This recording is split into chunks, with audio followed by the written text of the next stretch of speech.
have a lighter schedule during the summertime, or A little bit, just a little?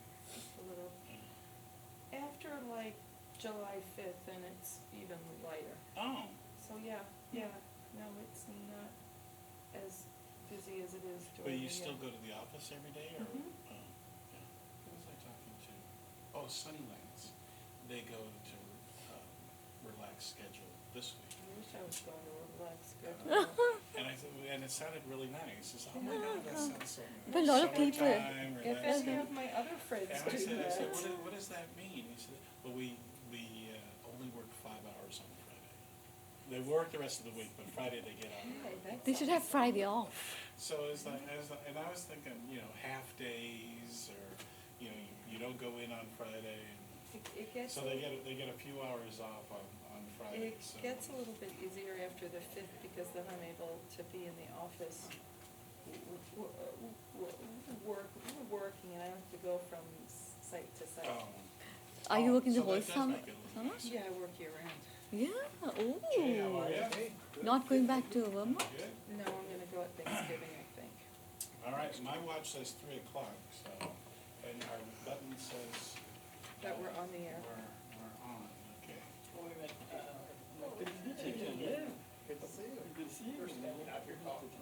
Oh, well, they're supposed to be in here talking. Mhm. Nikki, okay. Oh, they're coming. Oh, they're coming. They're coming. Oh, they're all coming. Is that Ryan that walked by? I don't know. Maybe he's out there. Just in time. Just in time. See you. All right, welcome everyone. We have a quorum for today's meeting of the Human Rights Commission, Monday, June 10. We are starting at 3:01 p.m. A quorum is present.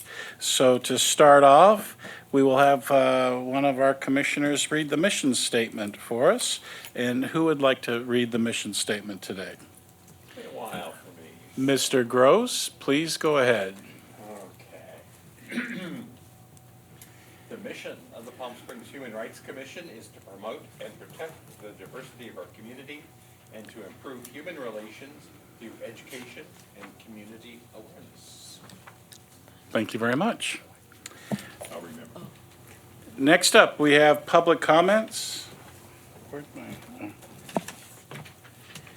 Any person who wishes to speak on a topic within the city's jurisdiction during this portion of the agenda must file a speaker card with a staff liaison before that portion of the agenda is called. Although the commission values comments pursuant to the Brown Act, it generally cannot take any action on items not listed on the posted agenda. Commissioners will not enter into discussion with speakers, but during commission comments may refer to the matter to staff for report and recommendation at a future commission meeting. And today, so far, we have a speaker, Sanjay Gupta, is with us from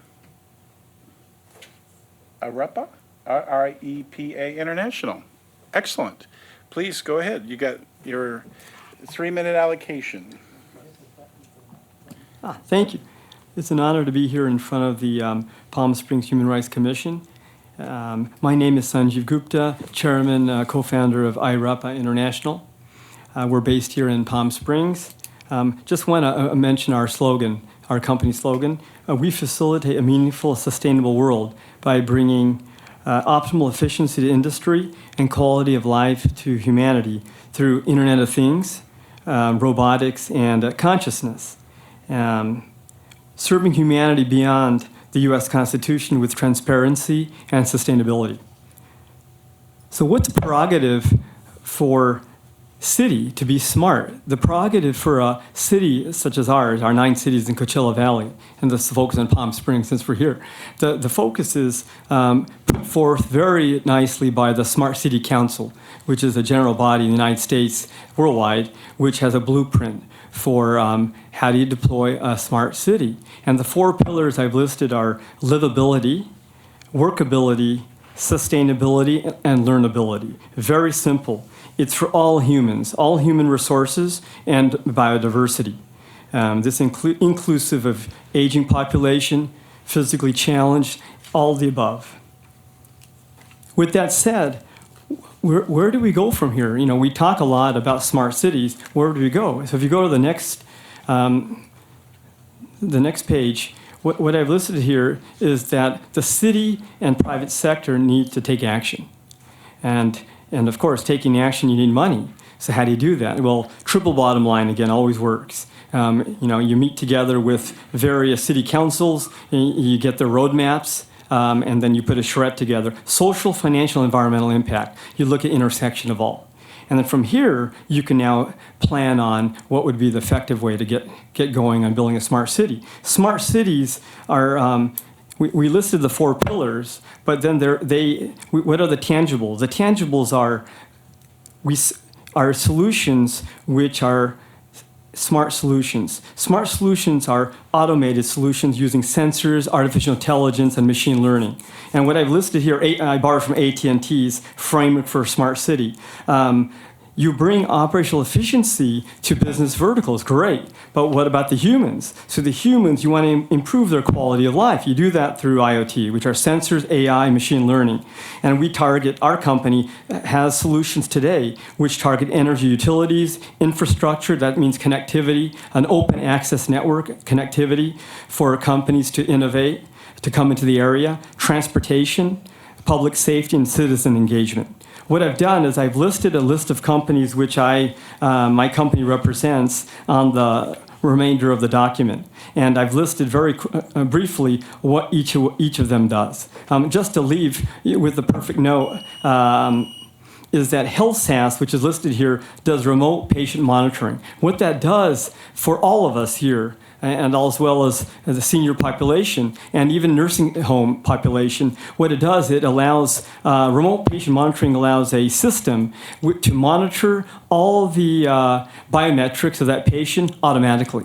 And caregivers have less stress, they make less mistakes. So these solutions then are transmitted using these wireless devices, a pill box, for example, with pills in them, and there's a wireless sensor that is transmitted to a box. And the box collects all this biometric data. Guess what? The data goes to the insurance company. If there's a pill on the ground, all that's being transparently connected to the doctors, healthcare facility, insurance. And this is just one example of remote patient monitoring. And this has to be brought into all the verticals of the city, not just healthcare. Excellent. Well, thank you very much. Thank you. Appreciate it. Thanks for being with us. Very much. And that's the only one? All right. That's our only public comment for the day. So next up is Commissioner Staff comments. I think we started on that side last time. We'll start on this side this time. I don't have any Okay? today. Thank you. I didn't have any. No comment. Well, I'll make a couple. First off, I don't think you got congratulated, Ron, or for that matter, the entire Pride Committee for the success of the Martin Luther King breakfast last month. Cesar Chavez. Harvey Milk. Or Harvey Milk. Harvey Milk. Oh, God. I'm so bad with names, obviously. Anyway, there's still the thanks. I wish I could have said we knew what you were talking about. I wish you. Yes. Oh, anyway, yes, the thanks and the appreciation, though, are even more heartfelt than the rather decrepit memory I have for names.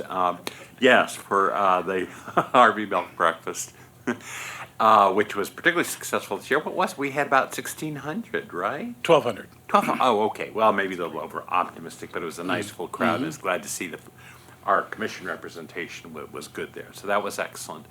Then secondly, right on its heels, and Nikki may have a few things to add as well, Noosa was very, very rich. And I will try and compile some of the more meaningful tidbits that came out in some of the sessions I was in. And Nikki may have a few to ask her maybe in a second here to say a few things from her perspective. But the bottom line is that I found every component of the conference was absolutely related to some aspect of human rights. If it's not either through policy initiatives and how that operates and examples of that. Or in terms particularly, and this is one that's pretty clear, near and dear to me, and you've heard me speak to this before in some of my other comments, about activating the community at large to really bring much larger volumes of community participation into the community life of the city. And there's some great examples of community education programs.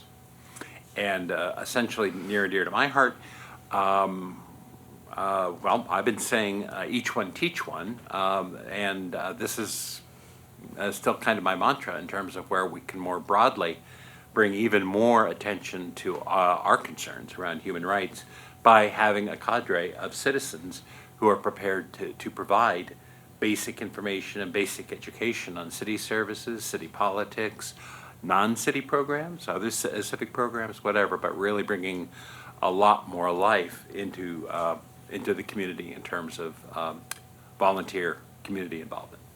So that's what I've got. Excellent. Thank you for the update.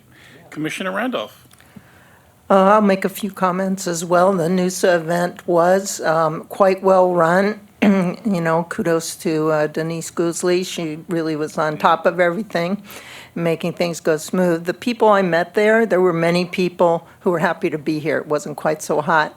From like Alabama, Georgia, Mississippi, and they were all working very hard to make their particular cities the best that they could be.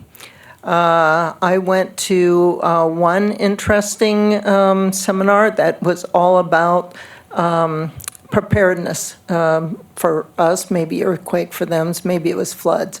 But they provided these big buckets from like Home Depot with a label on it that said you should have these items in your bucket so you can just grab the bucket and go when the time comes. It was simple, but a really good idea. I also had lunch with some people who were on panels from Monrovia because they were close by. I thought perhaps that's a city that can relate to what goes on in our city. And it was very interesting. The majority of the people I went to lunch with are African American, and they have a great program where they reach out to the youth in their city. So I learned a lot from that. I meant to bring the brochure so everyone could read about everything, and I'll bring that and we can have it. We can put it in storage in our box. Then it'll get lost. Yeah, but it was a very worthwhile event, very well run. Excellent. Commissioner Flood. I have nothing at this time. Jay, Dale? No comments. Okay, next up, items for discussion and our vote. Item 6, our committee listing, as you notice, is updated with our new, or not new, but our revised structure that we agreed to carry forward as our umbrella committees.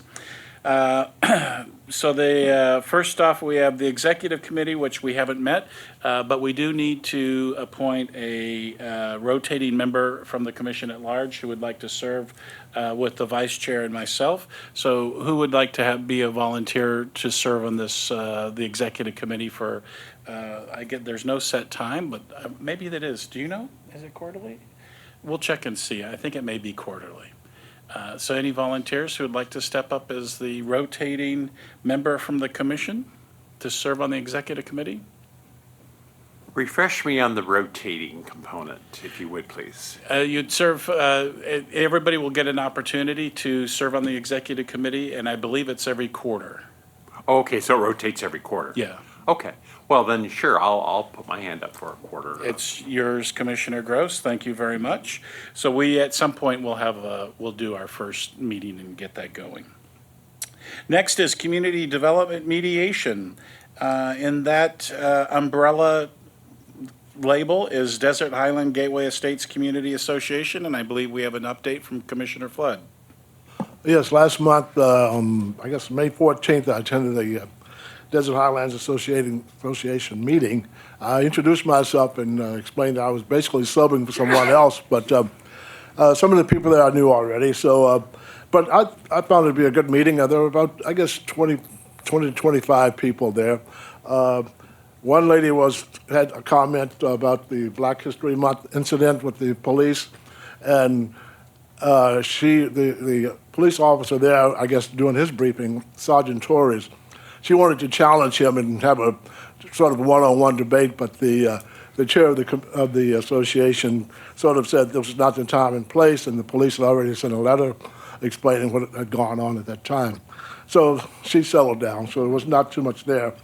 There were a couple of candidates there running for city council who wanted to introduce themselves, and they did that. I think one of them was, I forget her name already. Yes, and Gordon. What's it? Forget her last name. Gordon is her last name, I believe. Anyway, so that was pretty good, I think, in the fact that the community, the associates, the people there wanted to know what they were going to do. I mean, it was not a campaign type of presentation. They just wanted to say, my name is so-and-so, and I'm running, and that was about it.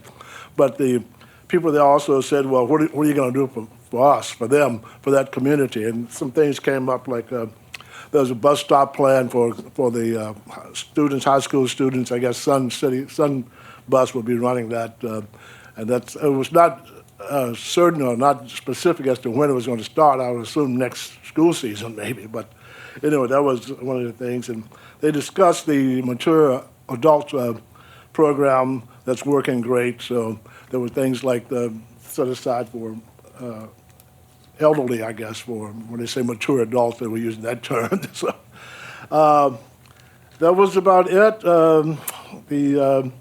There was another thing they discussed was a traffic light for the neighborhood. I'm not sure exactly what it was going to be, but there was something going on with the city and the transportation and traffic program. So they looking forward to a traffic light. I think it's the one that goes out of the tramway view to Indian, I believe, Indian Canyon.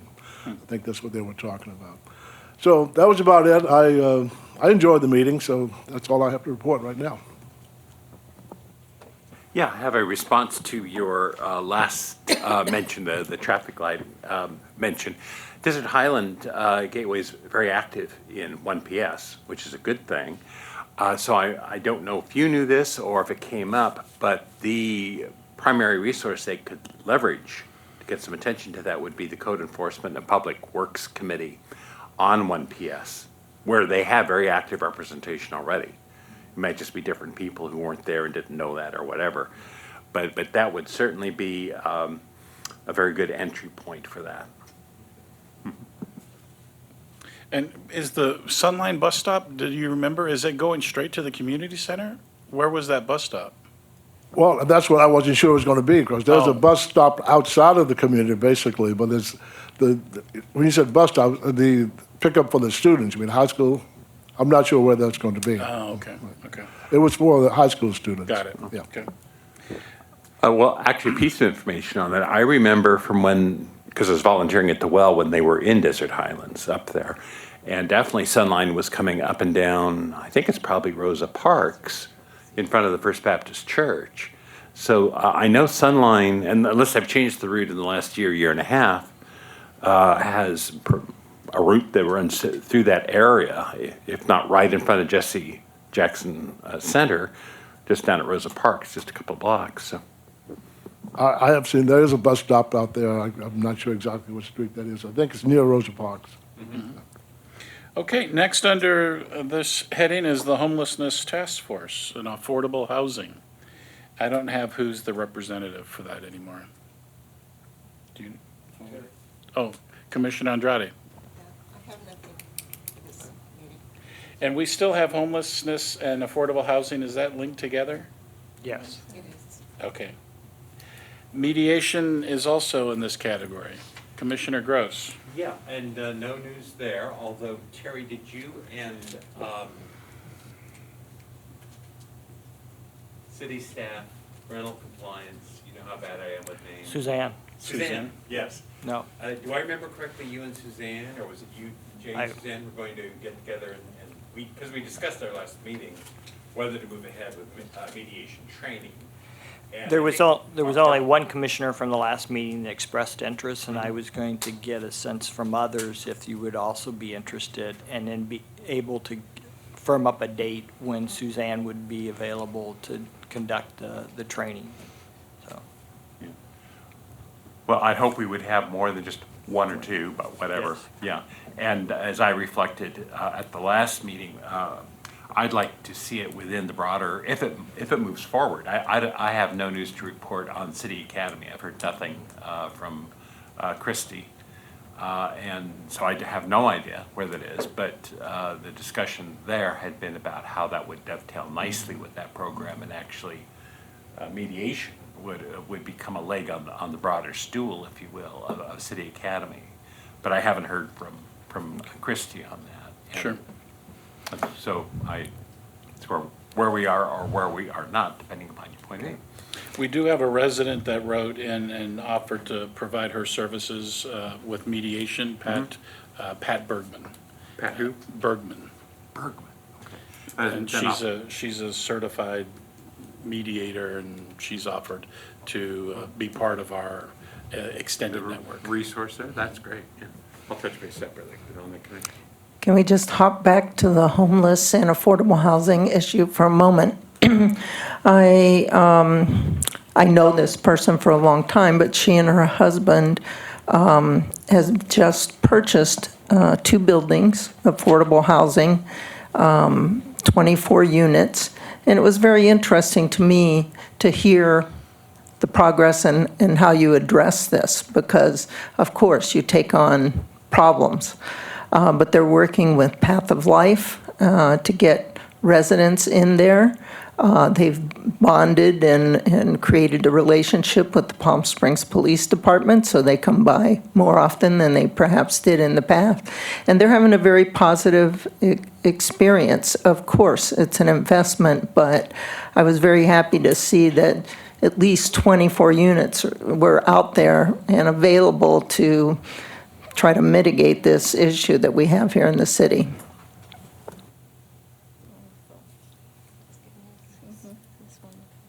Next, Community Relations Budget Committee, Finance.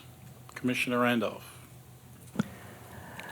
We have not finalized the wristbands yet, which is the first thing we're going to buy, so that we will have it available for when we're in events. So that has not been deducted yet. And we haven't really discussed anything further. We have money. Right, Dale? And our money from the event is in the account now. Next up, Youth Education Affairs. Student Representatives falls under this category. And does anybody want to address that? Who's on that subcommittee? So I had worked to help with the efforts, and we did have contact from one person, but then that didn't go anywhere. So that's a piece that I would really like to, I'll keep working on it while the school year comes back in August. But Min is there through the next couple of weeks, so maybe I can get an appointment. I'll keep Ryan informed. Okay. Yeah, Yeah, this would be a good time to bring them up to speed. it would be because it's a little quieter. So I'll try that. Yep, okay. Next up is Cultural Affairs Committee. A lot of subcommittees are under this. Master Calendar is first on the list. Commissioner Andrade. Nothing to report at this time. Community Outreach and Marketing. Are we back to Commissioner Randolph?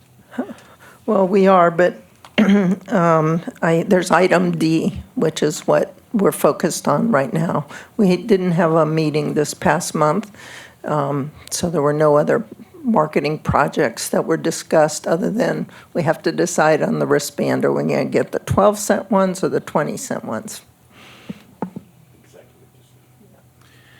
1 PS, Commissioner Gross. Yeah, let's see. Nothing. Oh, well, one thing to watch is an information item. 1PS will be addressing this Thursday. A regular meeting, by the way, is this Thursday at 8 o'clock, anybody that's interested.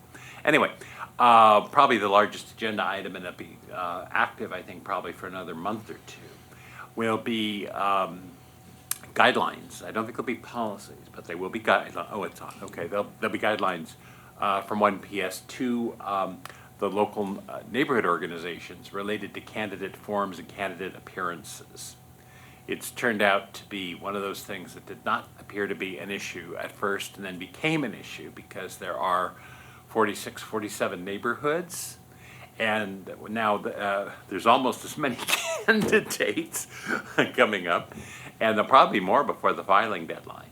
So essentially it leaves this big confetti of NORGs and candidates, and where do they all go, and what if one NORG has one policy, another has another, da da da da da.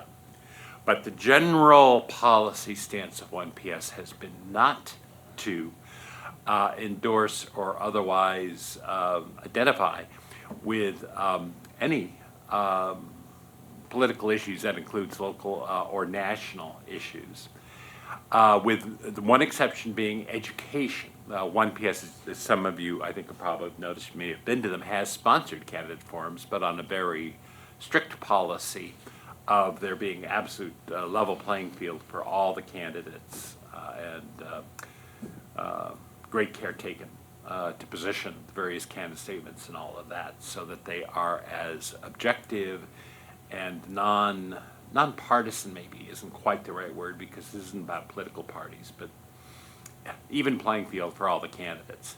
Now, how does that happen across 46 NORGs with multiple candidates? That's the active issue because now all of a sudden we're all counting these things. Okay, this isn't like the old days where we had 6 or 7 council candidates at a candidate forum. So anyway, that's active, and I think as human rights commissioners, we should be encouraging our various neighborhoods to be sure and voice any views they have related to how much presence or how little presence, because it won't be involvement. Again, the policy I think is clear that there's not political involvement, but informational involvement. How much time, how much resource do NORGs wish to put into the election cycle in educating themselves? And any views they have should definitely be flowing from their NORGs through their NORG reps into 1PS, because that will be very active on that agenda for the next couple, 3 months, I think. And there's only 46, isn't there? 49, I heard. It may be 47 now, and come to think about it, I just got the agenda over the weekend for Thursday, and I think we have one more to approve. Yeah, Now, the city's almost filled out. It's about set to top out, and that is an objective of 1PS, is to have what we call the stragglers now, kind of either coming into a pre-existing neighborhood or otherwise being a part of a neighborhood so that there are not pockets of the city that are not part of the 1PS network. And it's about 95% complete at this point. Very good. Oh, and there's one other thing related to this discussion. I don't think it's time for this commission to come in on this, but I will put an early warning and say there might be an involvement. We would need to discuss it further here and make it an agenda item. One of the policies that's been a hallmark of 1PS has been that all residents can be a part of a neighborhood organization in terms of 1PS. We are hitting some resistance in a neighborhood or two to including multifamily units in their NORGs. Now, the way I think this will come out is I think 1PS will stand strong and say, well then, that's a fundamental principle of inclusivity for all residents in the city, for everybody to be present. But there's a school of thought that, well, apartment resident interests and condo interests, those sorts of things are different from everybody else. And at the moment, I don't think it's time for it to come here. But if it does not boil out in a way that is inclusive, I think that's something we should be putting on our radar for a potential agenda item for us to potentially address. Because at that point, I think it ceases to be about the technicalities of neighborhood boundaries and the general human rights issue of all citizens having equal access, particularly to civic organizations, that while 1PS is no longer sponsored by the city, is very closely tied to the city. All right, thank you. I have a question, regarding members, council members, council candidates for city council. Are we allowed to openly campaign as commissioners? Sure. Not as a commissioner. No, but as an individual Yeah. citizen, right? Okay, thanks. Yeah. Okay, next we've got the Palm Springs Police Department LGBT Outreach Committee, and the good news is the police department's going to be providing us the regular hate crime report for each month, and there was no hate crimes in the city for the month of May. So that made my report easy and simple for this month. And I made an error on what I sent to Dale. I actually listed cultural affairs twice, and it should have been listed as Senior Veterans and People with Disabilities Committee. So this is where the Senior Expo falls, and we're back to Commissioner Andrade. Okay, well, nothing really new on that issue. Last month, I did report that I met with Mizell, and that it seemed to be the consensus of opinion that we piggyback on their effort instead of doing another completely repetitive, as you know, redundant experience. So having figured that part out, and I think I'm next on this World Days as well. October 1st is International Day of Older Persons, and this event will be in October, so I think it kind of aligns nicely for that Yeah, nice. event. And we did vote to support promoting the Mizel's efforts and us not actually doing it last Right, month, but trying to correct? find a way that we could at least be considered a partner, maybe more than just a participant. And so when they get into their planning, which I'm guessing will probably be in the end of August, thereabouts, then I'll bring you more information around what's possible for us in terms of our involvement. Yeah, okay. So we should keep Senior Expo under the Senior Veterans and People with Disabilities Committee? Keep it on the agenda? Probably. Okay, will do. Next up, we've got 6C, United Nations International Day Observances. Right. Observances. I And guess. that's me. So observances, observations.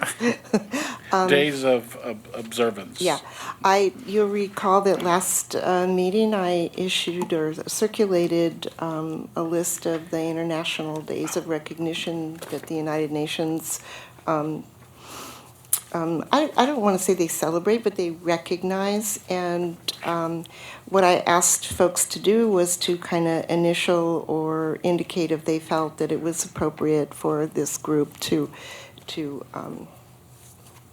you need that? Does anybody need this still? Okay, okay, good.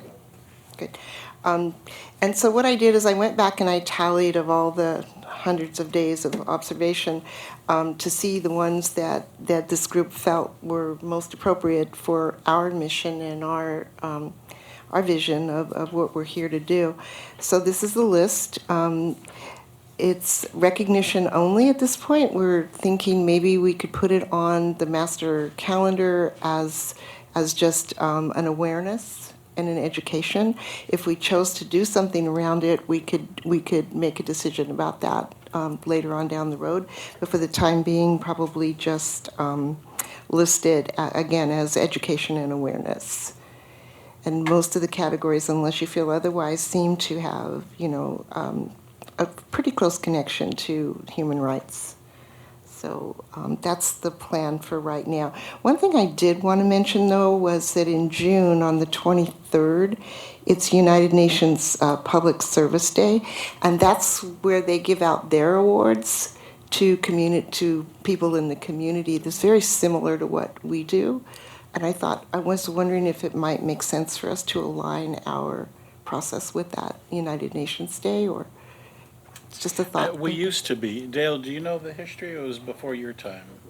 So we used to do our awards, and I think it was timed in June. We would have to go back in and read about it. Of course, yeah. It was shifted out intentionally out of that time frame, and I don't know if it was because summertime and fewer people in town. I thought about that, yes. Yeah. But I suspect that was probably part of that decision to shift it out to being during the year when more people Right. are here. Okay, okay. Just something to think about to align our process with the national process. Let's see if there's anything else with that. If we had social media, I know Commissioner Morgan, not here right now, but he has advocated for a Facebook page for the commission.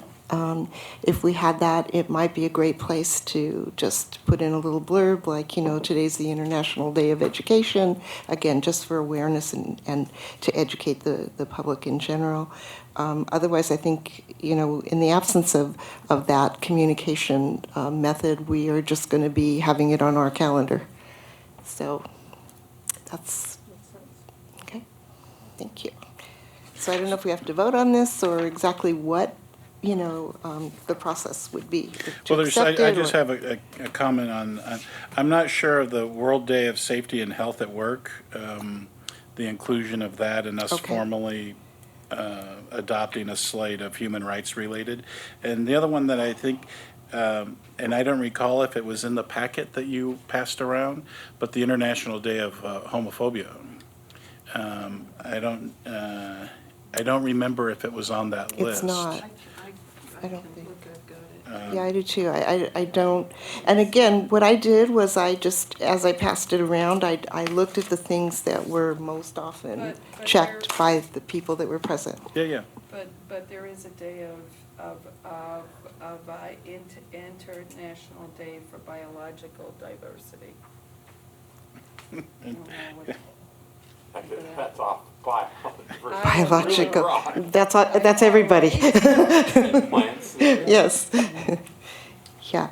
Again, I kind of agreed with you, Ron, that I didn't think that the workplace safety issue was probably, but enough people checked it that thought it was. So, Okay. again, if we're voting on this, I suppose we can take it apart and decide if people feel differently. I mean, June is completely filled up with And- stuff. And I can see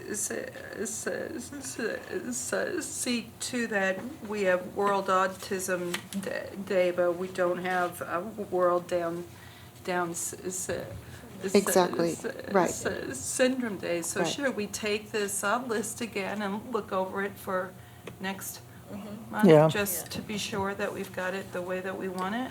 I think it's a Or is very, that- very long list. It was If we can narrow it down a little It was a bit. very, I mean, this is the narrowed down version of Right. this. You remember, it was really, I mean, most people didn't even get past like July on here. So, so this is, certainly something that we can look at and decide what categories are best related to the work that we are doing or want to do.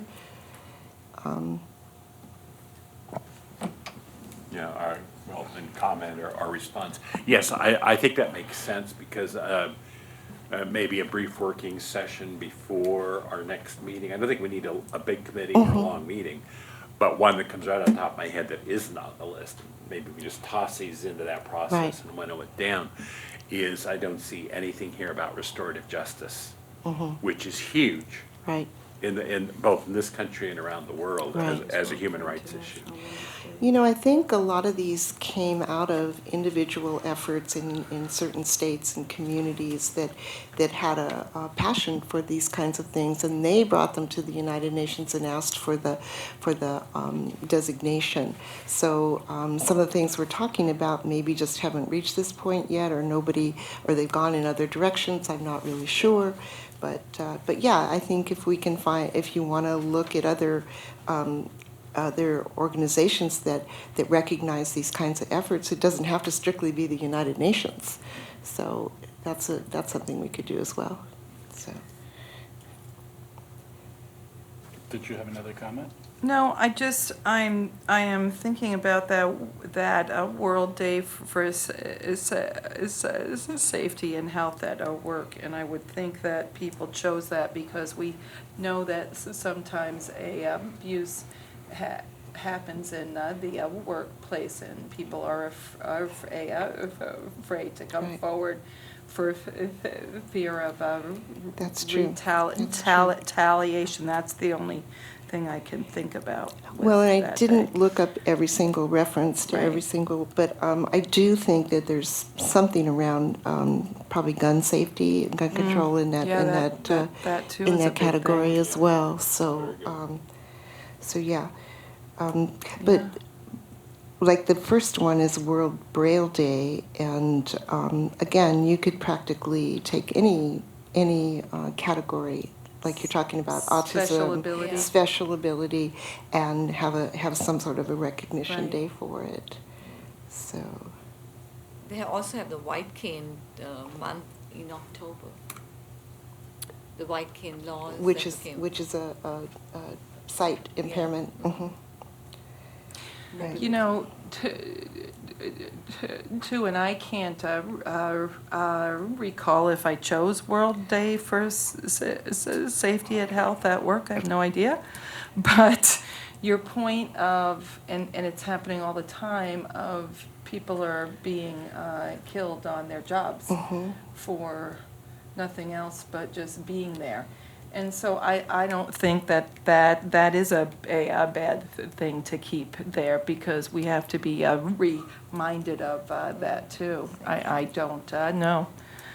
But do you think that it's a good idea to go back to this list, or should we just take it the way that it is? We can talk about it for a year, I think, Right. is my opinion. Exactly. I think if the subcommittee wants to make a recommendation that we endorse Mm-hmm. this list, then I think we should bring that to the table today. And I'm fine with the World Day of Safety and Health, if that's the consensus with the group. But I think we are missing May 17, the International Day Against Homophobia, Transphobia, and Biphobia. And I'm surprised if it's not on the human rights. International May Day 17. of Living in Peace is the 16th. So that was World Telecommunication Vast Day of the Full Moon. Okay, so I would just ask for a friendly addition that we list May 17, the International Day Against Homophobia, Transphobia, and Biphobia Okay. on the list, and And the I would committee can bring agree that with forward that. as a Okay, motion. tell me May again, 17th? May May 17th? 17th. Okay. I have a concern that we're opening up a can of worms here, where we're going to put these on our calendar, and then we're leaving ourselves open to, well, you didn't put this one on, you didn't put that one on. So I really think it needs more discussion, and maybe we pick 5 that are pertinent to subcommittees or something of that nature. This is just a really wide, and I do realize you took it from what we said and what we circled. Right. But I think we need to think carefully about this. And I think that's a good point, to take it from the subcommittees. Because still, I think that although we talk about the aged or the mature adult, and we've put those with special abilities into that category, it's a good point. Yeah, the other general, to me, and I think we do need to have that meeting, and I don't want to make it a big world effort. If we have one working meeting to narrow the list down, without a special committee, just kind of do that and get it over with. But what concerns me also, very similar to your concerns, Nikki, is that a lot of these are a fairly narrow focus. They're great causes, yes, but because of the narrow focus, we get a long list. So maybe part of that discussion can be, for our purposes, since we're not being driven by an absolute list from any one agency, what are the general maybe being something like between 5 and 10 themes that we want to call out in the course of a year, just for general awareness. And that combines some of these. And of course, the other thing I find, not unlike the homophobia day, no indication of anything. Well, there's a little bit, I guess, in a way, of some elements of justice when you see the child labor, World Day Against Child Labor, but here's an example of being too narrow. World Day Against Child Labor, World Elder Abuse Awareness Day, da-da-da-da-da-da-da. And it ties to what I mentioned earlier in a way. Now, not these two specific topics, but restorative justice doesn't show up anywhere. Here we get two very narrow ones, but we don't get anything on restorative justice. Is there a day for? I don't know. You don't know. So But maybe we I need don't- some research to add to as well as take away. Well, maybe, Is that a but I'm possibility? just thinking is at the end of the day, why don't we, as a commission, we know what's on our minds Mm-hmm. for being in this commission.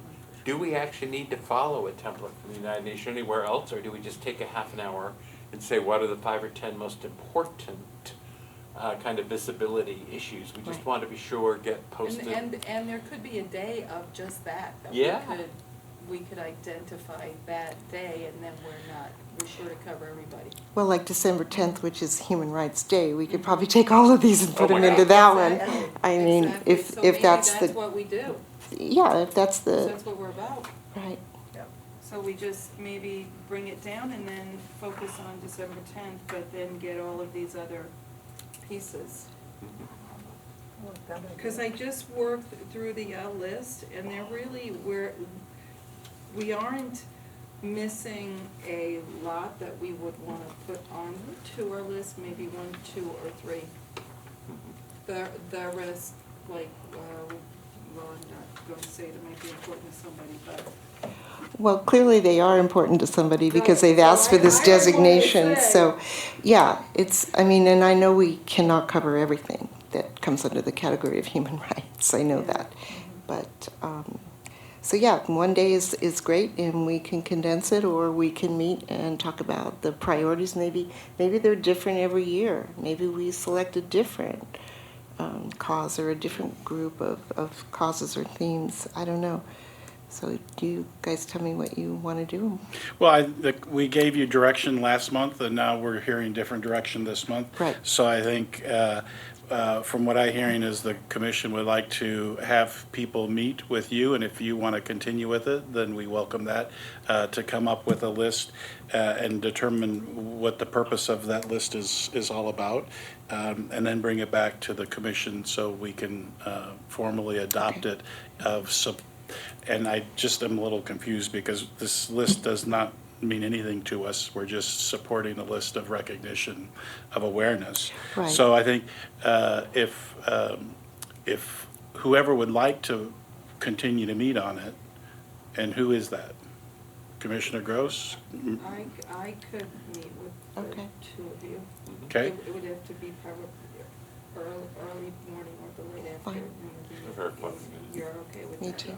Okay, so we got 2 volunteers that are willing to Okay. meet with you and then come back with that suggested slate of dates of importance that the commission would like to raise awareness on, and the level of significance of those dates internationally. Okay, sounds good. Okay, beautiful. Thank you for putting this list together and calling the list of the 100 or so that were on that list, including World Tuna Day. Okay, so next up, item 6D, community education, or falling underneath community education, is the movie event and community partner designation. Commissioner Randolph. So my subcommittee, it's been difficult for us to meet. Jelska, of course, is ending her term with the commission, and David Morgan has a full-time job, very busy, and Ryan has his own company he runs, partly why he's not here today. So as we move forward with this project, I need to have a full subcommittee that'll work towards this, because it was a lot of work last year. And also, I think it has an impact on which community partner we choose, because some will be more work than others. With that being said, we had it down to 4 targeted communities, and we've eliminated 2 of them. Not that we wouldn't go back to them for the year after or something like that. At the Harvey Milk Diversity Breakfast, Denise kindly introduced me to Tommy Clinton. Yeah. And I explained to her I'd love to meet with her at some time. I just don't think on the heels of having done a partnership with the LGBT Center, it's appropriate at this point in time. The senior community, of course, there's many groups that we could go partner with, but we have already committed to do something with the Mizell Center. So those 2 are eliminated, which leaves us with two other ones to decide which one. So one is the Agua Caliente Band of Cahuilla Indians. They're a little more bureaucratic. That would be the issue there, but they are willing to meet with us. We just have not done that yet. And they, of course, have the 2020 opening of the Agricultural Center downtown, so that's going to be a really big deal. The woman I spoke to says, yes, of course, they have scholarships and those type of things. So I definitely want to continue to pursue a meeting with her. The second community is the Desert Highlands community, and they have put us on their agenda for tomorrow evening at 7 p.m. I'm going to attend. Terry? I'm not certain. I'll try to. Okay, Glenn? I don't think I can make that tomorrow. Okay, so it'll be me.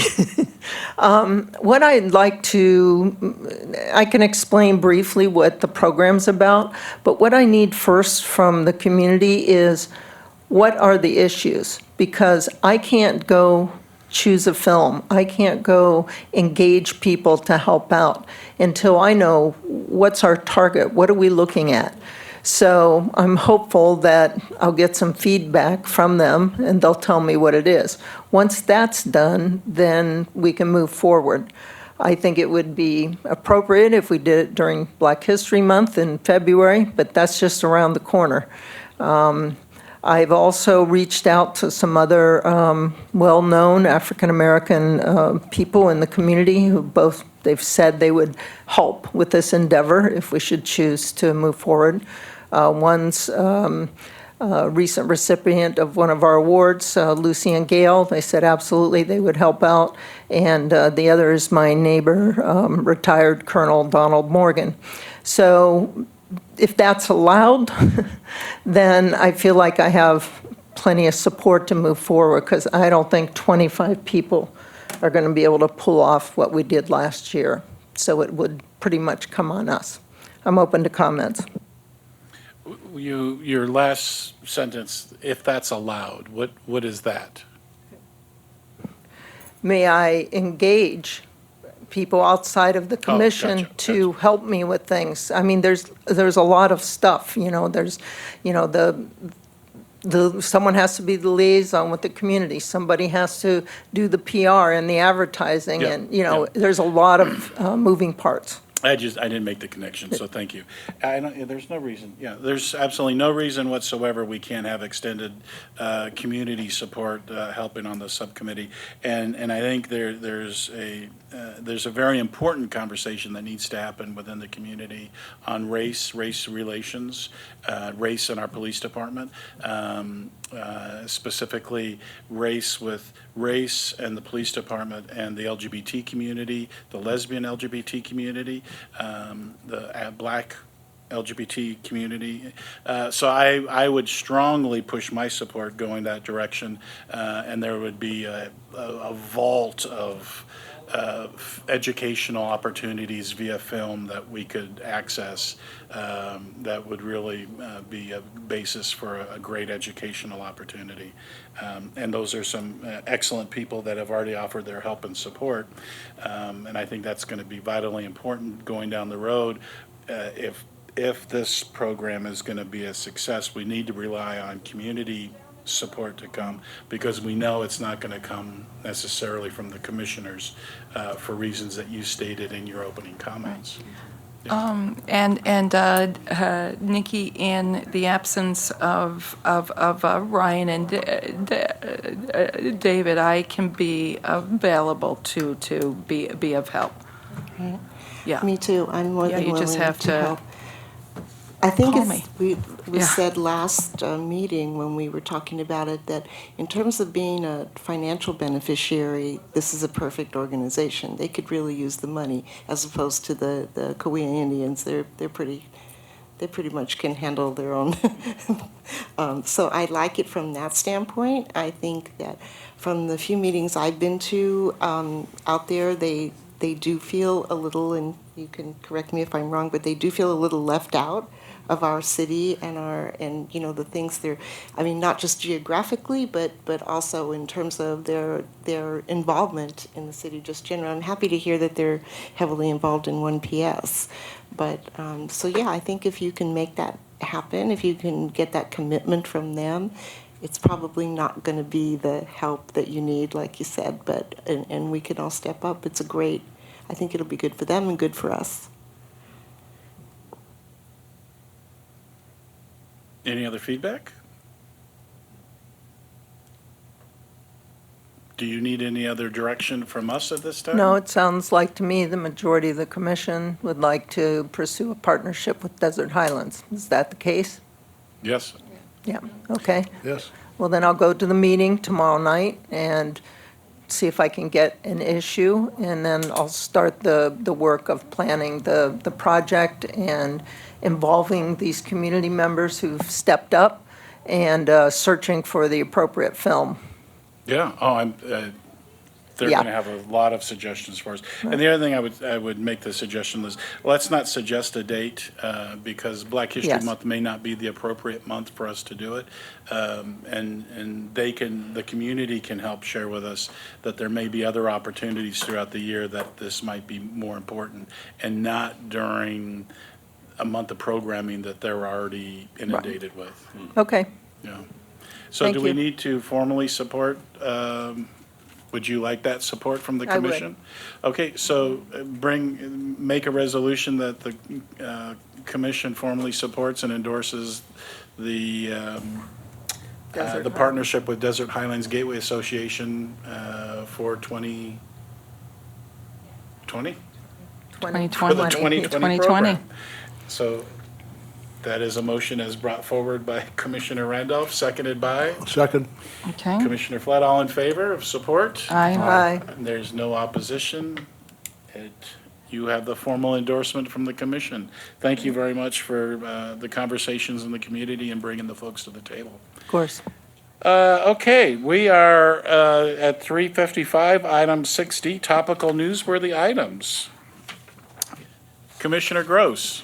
Yeah, I see with our restructuring of the agenda, I think this is the right place for this on the agenda, because we don't have an actual new business component on the agenda, do we? Have we ever had a new business? We've never. Oh, had- never had one. Well, then, okay, I guess I'm used to that in general. But whatever, I think it fits here fine. Here's, Because you can't add new business.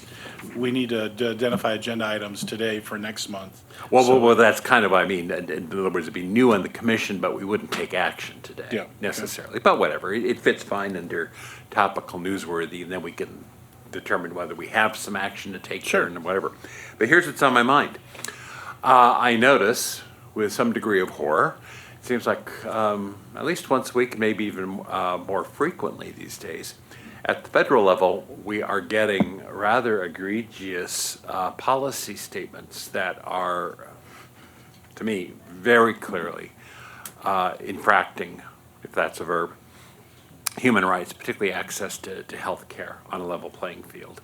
Most notably, over the last week, we see a proposal from the current presidential administration to try and restrict, or not to restrict, but rather to allow medical providers to not have to provide care to trans people.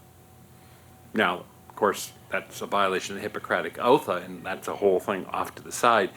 But, and there are additional ones that are not unlike that. We have, for instance, I think from the standpoint of a city commission, it's important that we protect the rights of our people to have health care. to be able to have equal access to any and all services that are available within the city. And we are seeing increasing efforts made, if not so much, as I said, to restrict them, as to offer the opportunity for those who wish to restrict to legally do so, even though they've been protected classes in the past.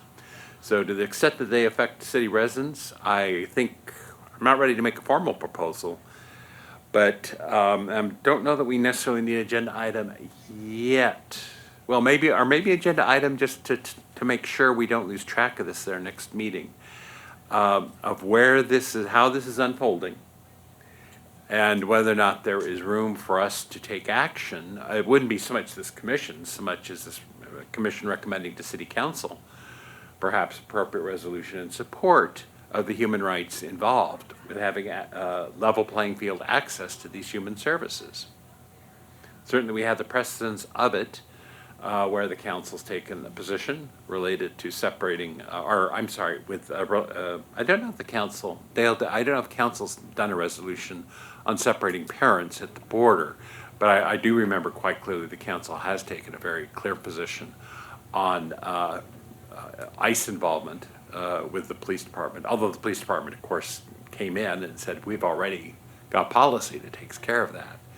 But it has had city council attention as a discussion item, at least in that area.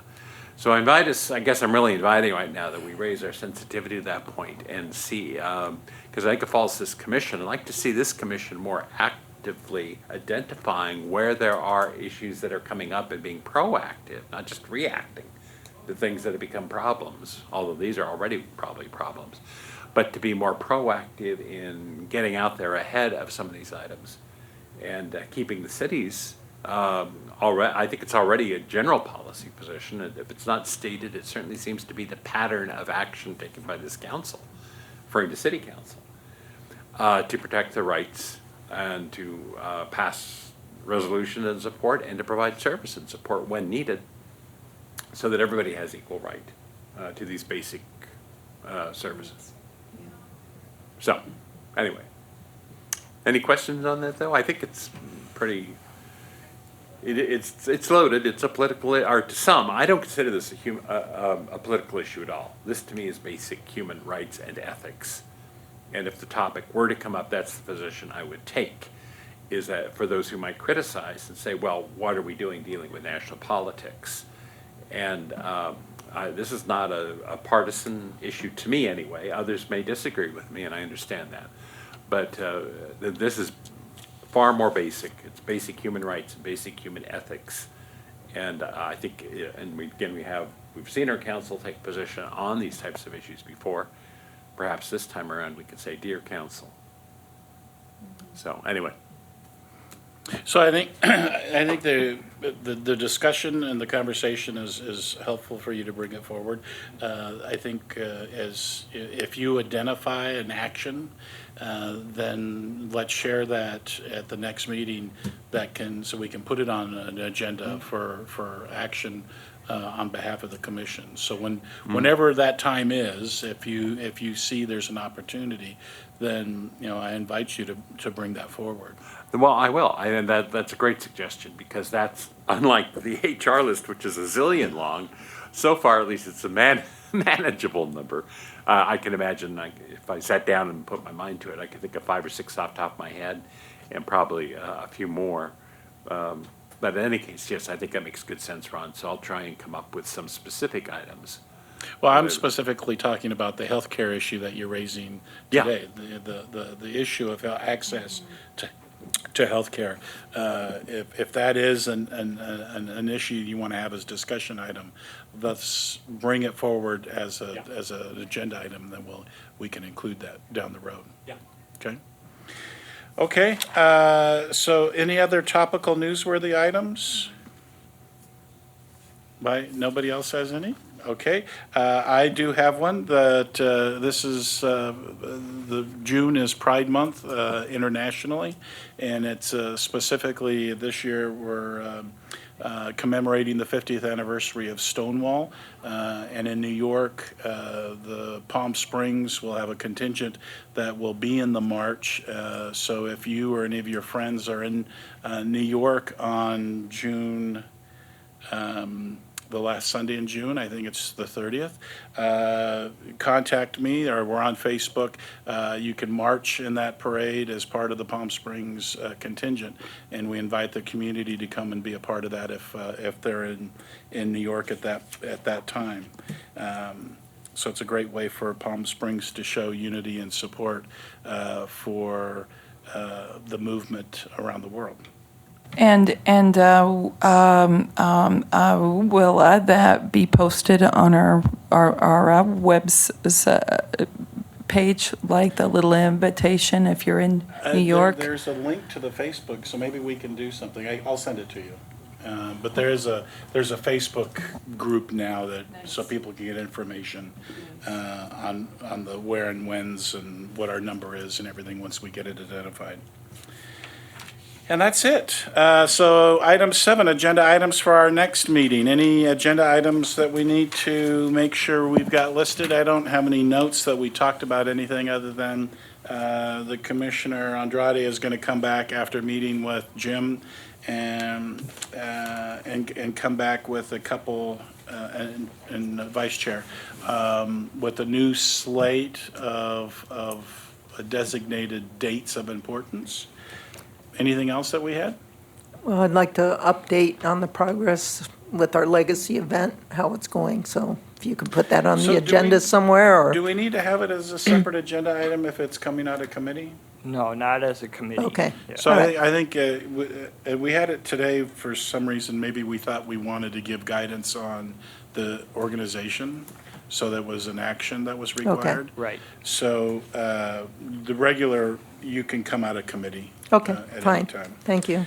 Okay. Also, too, there will be the chair and vice chair selections for the coming year. When did we do that? At the next meeting, In July. July. So campaign now. Also, I want to invite the people who are organizing the Lesbo Expo for this year. I think I mentioned to you all, there used to be a Dyke March, and then it got moved, and it was a little bit disorganized and disarray. So I'm told by people who should know that they're organized now, and they're going to do a Lesbo Expo, I believe at Alibi, is that the name of the bar there, right along the parade route?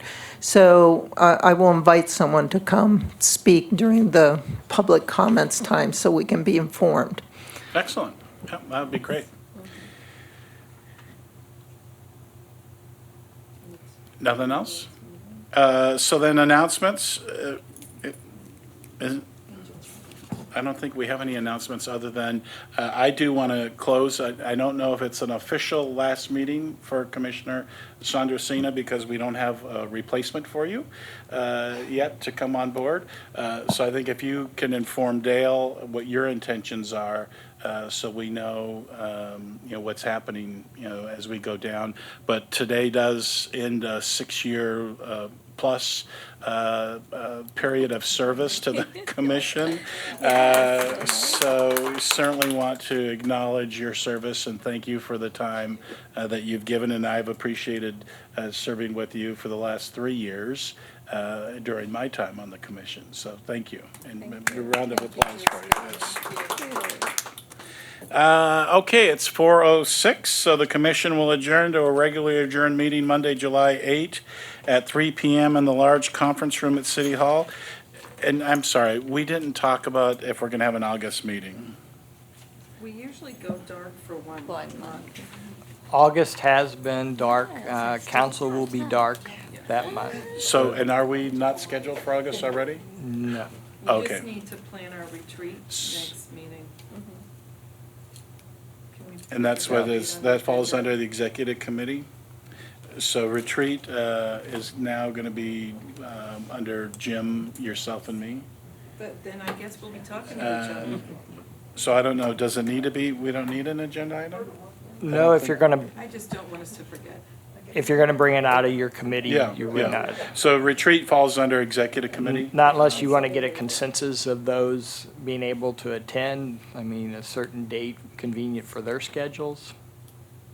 And you can do a email survey. I think that we should get together first, chat, and then we'll know what we're doing. Yeah, okay. All right, so going backwards, it's now 4:07. The commission will adjourn to an adjourned regular meeting Monday, July 8, 2019 at 3 PM in the large conference room at City Hall. Thank you all very much.